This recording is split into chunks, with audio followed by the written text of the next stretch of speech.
on our way to Sutter Rehabilitation Institute.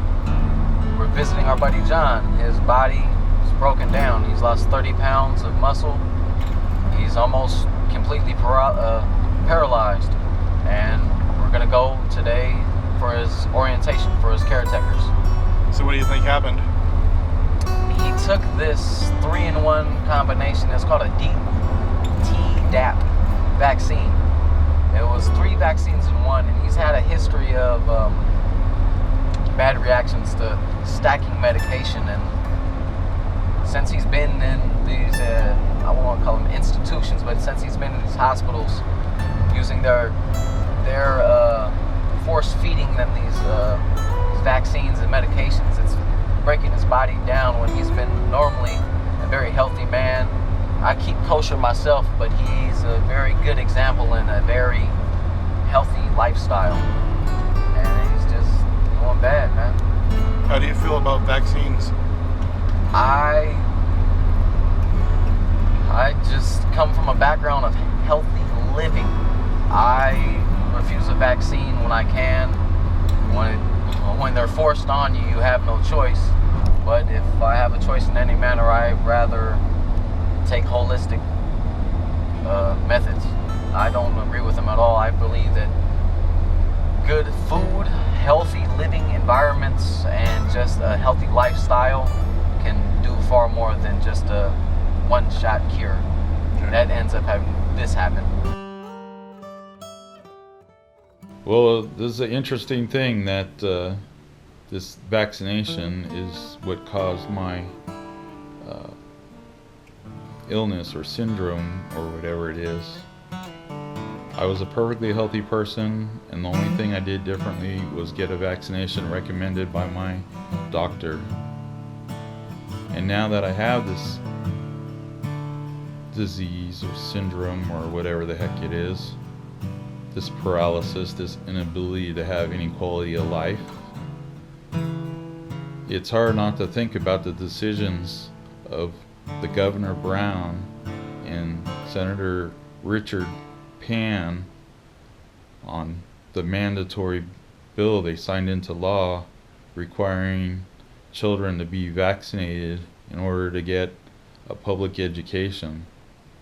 From looking on the internet and from the Mayo Clinic's website, 20,000 people a year are afflicted by this syndrome I have.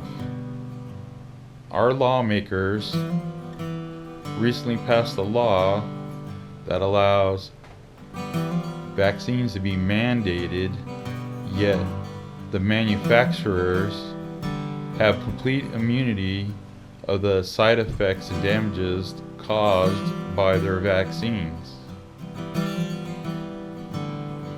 The fact that Dr. Richard Pan, a pediatrician from the University of California, Davis Hospital, located on Stockton Boulevard in Sacramento, California, who runs the pediatric training program there, is an advocate of something that can cause this kind of damage or worse to children is incomprehensible.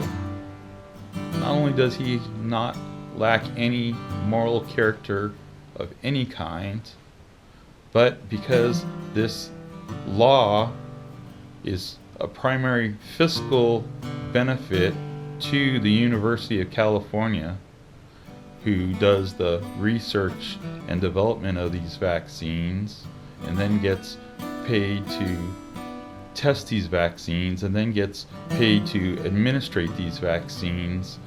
It's a complete cash cow for the university. They bought themselves a senator named Dr. Richard Pan, who used to be a community pediatrician, whose philosophy at a time when I personally worked for this man as a volunteer for over 7 years in the capacity of pediatric training. To have him become a tool and pawn of the university for the sake of generating billions and billions of dollars into the university, which is a direct benefit to the state of California and a direct benefit to the university, and the largest contributor to Dr. Richard Pan's Senate campaign. It's all about the money, folks. And they've taken away your right, your obligation to look after your best interests in your family. And they don't mind 10, 20%, 15% of the population being taken out in one way or another through their bad vaccines. It's time for people to exercise their choice as an American, to have the say over whether or not the government can inject a foreign substance into you without any repercussions at all. Is as most un-American and unpatriotic as anyone can be.